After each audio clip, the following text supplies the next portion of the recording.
മുൻ എറണാകുളം ജില്ലാ secretary P രാജുവിന്റെ മരണത്തെ തുടർന്നുണ്ടായ വിവാദത്തിൽ കെ.ഇ. ഇസ്മയിൽ വിഭാഗക്കാരായ 17 നേതാക്കൾ കുറ്റക്കാരെന്ന് അന്വേഷണ കമ്മീഷൻ റിപ്പോർട്ട്. ഔദ്യോഗിക നേതൃത്വത്തിനെതിരെ ബോധപൂർവം വിവാദമുണ്ടാക്കിയെന്ന് റിപ്പോർട്ടിൽ പരാമർശം. അന്വേഷണ കമ്മീഷൻ റിപ്പോർട്ട് ജില്ലാ എക്സിക്യൂട്ടീവ് അംഗീകരിച്ചു. എസ് ശ്യാംകുമാർ ചേരുന്നുണ്ട് വിശദാംശങ്ങളുമായി. ശ്യാം, CPIക്ക് വലിയ നാണക്കേടുണ്ടാക്കിയ സംഭവമാണ്. പാർട്ടി ഓഫീസിൽ പൊതുദർശനം വേണ്ട, പാർട്ടി പതാക പുതപ്പിക്കേണ്ടെന്നൊക്കെ കുടുംബം നിലപാടെടുത്തു. ആ നിലപാടിനെ ഒപ്പം നിൽക്കുകയും ചെയ്തു കെ.ഇ. ഇസ്മയിലിന്റെ പ്രതികരണം.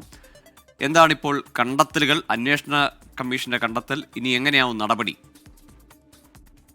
ഗൂഗിൾ നിലവിൽ പി രാജുവിന്റെ മരണവുമായി ബന്ധപ്പെട്ട ഉണ്ടായ വിവാദങ്ങൾ അന്വേഷിക്കാൻ നിയമിച്ച കമ്മീഷനാണ് ജില്ലയിൽ നിന്നുള്ള 17 നേതാക്കൾ കുറ്റക്കാരാണ് എന്ന് കണ്ടെത്തിയിരിക്കുന്നത്.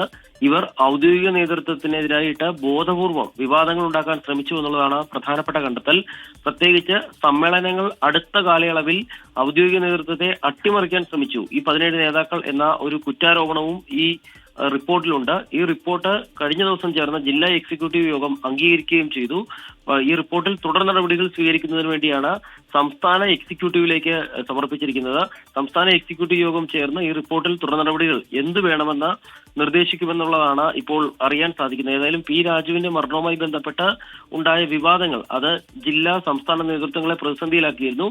ഇതിനു പിന്നാലെയാണ് അന്വേഷണ കമ്മീഷൻ രൂപീകരിച്ചതും ആ അന്വേഷണ കമ്മീഷൻ 17 പേർ കുറ്റക്കാരാണെന്ന് ഇപ്പോൾ കണ്ടെത്തിയിരിക്കുന്നതും.